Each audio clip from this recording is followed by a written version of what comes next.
성경을 읽다 보면 가끔 구절 하나가 정말 깊은 수수께끼처럼 느껴질 때가 있잖아요.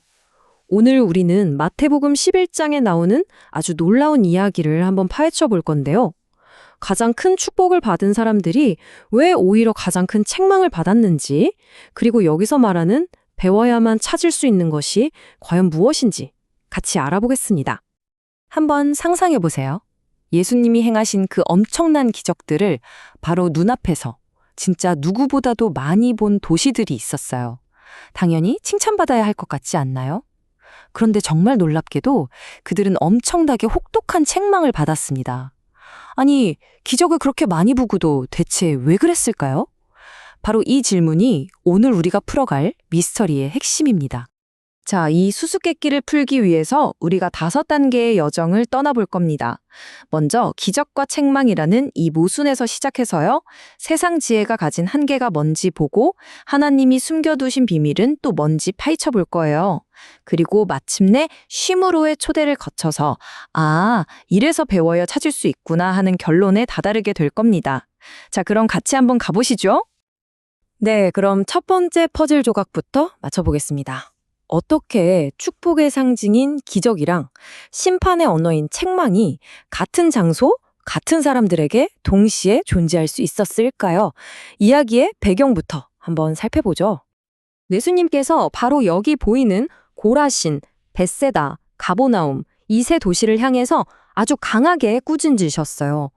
근데 이 도시들이 얼마나 특별한 곳이었는지 아세요? 그냥 평범한 동네가 아니고요. 예수님이 다른 어떤 곳보다도 가장 많은 기적을 행하신 곳, 말 그대로 기적의 VIP석 같은 곳들이었습니다. 그렇다면 예수님은 왜 그 많은 기적을 굳이 이 동네들에서 행하셨을까요? 이게 단순히 내 능력이 이 정도야 하고 보여주려던 게 아니었어요. 기적의 목적은 딱 하나였습니다. 바로 사람들을 회개로 이끄는 거였죠. 그러니까 모든 기적은 얘들아, 이제 돌아와! 하는 강력하고도 분명한 신호였던 셈입니다. 근데 바로 여기서부터 수수께끼가 더 깊어지는 거예요. 이 표를 한번 보세요. 베드로나 삭개오 같은 개인들은 기적을 경험하고 바로 회개했거든요. 그러니까 기적의 효과는 분명히 있었던 거죠. 하지만 이 세 도시는 집단적으로는 뭔가 달랐습니다.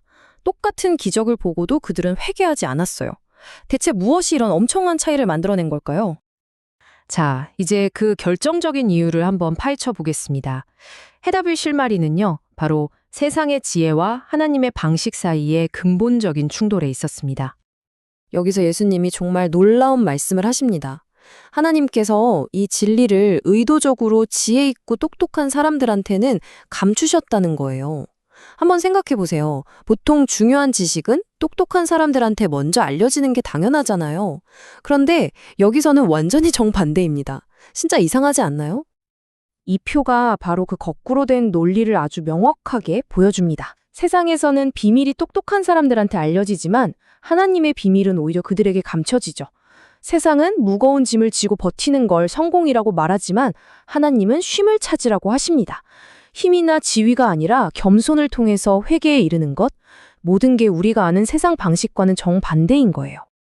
이게 바로 그 세상 지혜의 한계를 보여주는 완벽한 예입니다. 벳세다 사람들은 예수님을 자신들의 정치적이고 세상적인 왕으로 만들고 싶어 했어요. 그들에게 예수님은 당장 눈앞의 문제를 해결해 줄 강력한 지도자였던 거죠. 하지만 정작 그분 앞에 겸손하게 엎드려서 경배하지는 않았습니다. 그들의 높아진 마음, 다시 말해 세상의 지혜가 진짜 진실을 보는 눈을 가려버린 겁니다. 그렇다면 하나님께서 지혜로운 자들에게 감추셨다는 그 비밀은 대체 무엇이었을까요?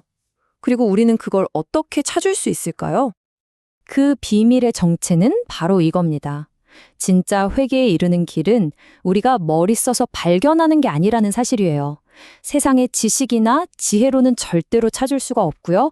오직 예수님을 통해서만 위로부터 계시되는 것, 그러니까 선물처럼 주어지는 것이라는 거죠. 성경은 그 관계를 아주 명확하게 설명하고 있어요. 아버지의 뜻, 즉 하나님의 계획이라는 잠긴 문을 열기 위해서는요, 반드시 아들인 예수님이라는 열쇠가 필요하다는 겁니다. 예수님을 통하지 않고서는 그 비밀에 접근할 다른 길은 아예 없는 거죠. 자, 그렇다면 이 세상의 무거운 짐과 오해 속에서 우리는 도대체 어떻게 해야 할까요? 바로 이 지점에서 예수님은 우리에게 아주 특별한 초대를 건네십니다. 이 구절은 너무나도 유명하고 또 위로가 되죠. 수고하고 무거운 짐진 자들아 다 내게로 오라. 그런데요, 이 초대는 단순히 육체적인 피로를 풀어주겠다는 약속이 아니에요. 이건 세상의 지혜로 살아가면서 우리가 스스로 짊어진 교만, 경쟁, 그리고 인정받고 싶은 욕구 같은 그 모든 영적인 부담까지도 다 내려놓게 해주시겠다는 약속입니다.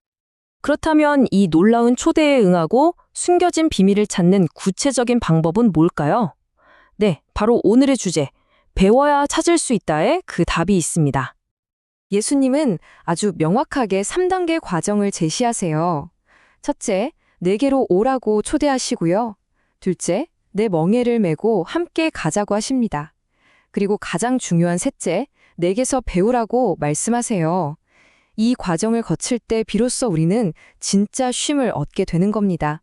여기서 핵심은 그냥 수동적으로 받는 게 아니라 배움이라는 능동적인 행동이에요. 그러니까 핵심은 이거예요. 그냥 교회에 가거나 예수님의 이름을 부르는 것만으로는 충분하지 않다는 거죠.